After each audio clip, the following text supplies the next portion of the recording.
Anantagiri news channel video అప్డేట్స్ను ఎప్పటికప్పుడు మీ మొబైల్లో పొందాలనుకుంటే సబ్స్క్రైబ్ బటన్ని ప్రెస్ చేయండి. వీడియో నోటిఫికేషన్ కోసం బెల్ ఐకాన్ని క్లిక్ చేయండి.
తల్లి దయ తన బిడ్డలపై ఉంచి కోవిడ్ మహమ్మారి నుండి కాపాడాలని కోరుకుంటున్నాను తల్లి.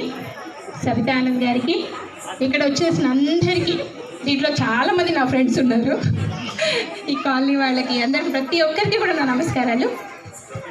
బతుకమ్మ చాలా సంవత్సరాల నుంచి చేసుకుంటూనే వస్తున్నాం మన బతుకమ్మ పండుగను కదా.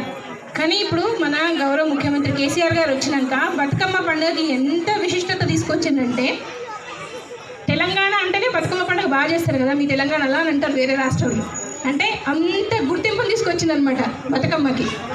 ఎంత మంచిగా అంటే ఇప్పుడు ఆ మేడం చెప్పినట్టు ప్రకృతి అంటే పూలనే మనము దేవుళ్ళలాగా కొలుస్తామన్నమాట. ఇప్పుడు మన హిందూ సాంప్రదాయంలో ఎంత బాగా ప్రతి ఒక్కటి, గాలిని పూజిస్తాం, నీళ్ళని అగ్నిని పూజిస్తాం, పూలను కూడా పూజిస్తాం. అంటే ఎంత మంచి సాంప్రదాయం కదా మనకి, చాలా మంచిగా అనిపిస్తుంది. ఇక్కడ నేను అసలు ఏమనుకున్నా అంటే కరోనా ఉంది కదా ఎవరైనా వస్తారో రారో అనుకున్నా, కానీ బాగుంది, చాలా బాగా అనిపిస్తుంది మీ అందరిని చూస్తుంటే. కానీ ఇందాక మేడం చెప్పినట్టు కరోనా ఇంకా అయిపోలేదు, జాగ్రత్తగా ఉండండి, చాలా జాగ్రత్తగా ఉండండి. అందరికీ కూడా బతుకమ్మ దసరా శుభాకాంక్షలు. ఇప్పుడు మనము బతుకమ్మ అంటేనే సమూహాలు గుంపులుగా చేసుకొని వలయాకారంలో తిరుగుతూ బాగా ఇప్పుడు ఇందాక ఎగినాం, మంచి ఎక్సర్సైజ్ లాగా అనిపించింది నాకైతే. అంటే ఇప్పుడు ఇది నిజంగా చెప్పాలంటే మంచి వ్యాయామం కూడా. మనము అందరం ఒక చోట, అంటే ఎప్పుడు ఇంట్లోనే ఉండి లేకపోతే ఉద్యోగాలు ఉద్యోగాలకు పోయి ఏదైనా సరే అట్లా బిజీగా ఉన్న లైఫ్లకి నిజంగా మానసిక ప్రశాంతత, తర్వాత మనకు అందరికీ బంధాలు, బంధుత్వాలు, ఆప్యాయత, అనురాగాలు. మరి నాకు నిజంగా ఇవన్నీ నేర్పించింది ఈ 31వ వార్డు. నిజంగా నాకు ఈ 31వ వార్డు, నేను లాస్ట్ టైంలో నాకు అసలు బతుకమ్మ అంటే తెలియదు నాకు. అట్లాంటిది లాస్ట్ టైం నాకు లక్ష్మణ్ వచ్చి మేడం ఇట్లా రావాలి అంటే సరే నేను కూడా ఇష్టంగా వచ్చాను. అసలు చూద్దాం బతుకమ్మ అంటే, నేను ఎప్పుడు చూడటము వినడమే కానీ మనం అసలు వెళ్ళింది లేదు అని నేను చాలా ఇష్టంగా వచ్చి లాస్ట్ టైం కూడా షేర్ చేసుకోవడం జరిగింది. నాకు నిజంగా చాలా అనిపించింది. అందుకని ఈసారి కూడా కాదనకుండా నేను జాయిన్ అయితే మనము సమూహాలు ఎక్కువ కట్టకుండా భౌతిక దూరం, అంటే ఈ కరోనా మహమ్మారి నేపథ్యంలో భౌతిక దూరం బాగా పాటించి మనము నిబంధనలు ఏవైతే ఉన్నాయో మాస్కులు పెట్టుకోవడము అట్లాంటివి కొంచెం పాటిస్తే మనం మనల్ని కాపాడుకుని తర్వాత మన కుటుంబాన్ని కూడా కాపాడినట్లు అవుతుంది. అందుకని ఇది అందరూ దృష్టిలో పెట్టుకోవాలి. ఇట్లానే ఈ మధ్యన చేసిన మున్సిపల్ చైర్పర్సన్ మరి ఈరోజు ఇంత సంబరంగా జరుపుకోవడము, దీనికి కారణం అంతటి మన తెలంగాణ ప్రభుత్వమే. దీన్ని ఒక అధికారిక పండుగగా గుర్తింపు తెచ్చింది కూడా మన తెలంగాణ ప్రభుత్వం. ప్రపంచంలో ఇప్పుడు మొత్తం అన్ని దేశాల్లో కూడా మన బతుకమ్మ పండుగ తెలుగు వాళ్ళు జరుపుకుంటూ ఉన్నారు.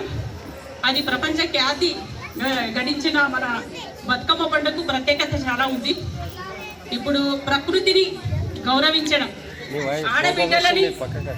ప్రకృతిని ఆరాధించడం, ఆడబిడ్డలని గౌరవించడం, ఇది మన తెలంగాణ సాంప్రదాయం. చాలా తరతరాలుగా మన తెలంగాణలో మనం ఎన్నో కార్యక్రమాలకు పూలను వాడుతూ ఉంటాం. కానీ పూలని ఒక దేవతగా పెట్టి పూజించడం అనేది బతుకమ్మ పండుగలో ఒక ప్రత్యేకత.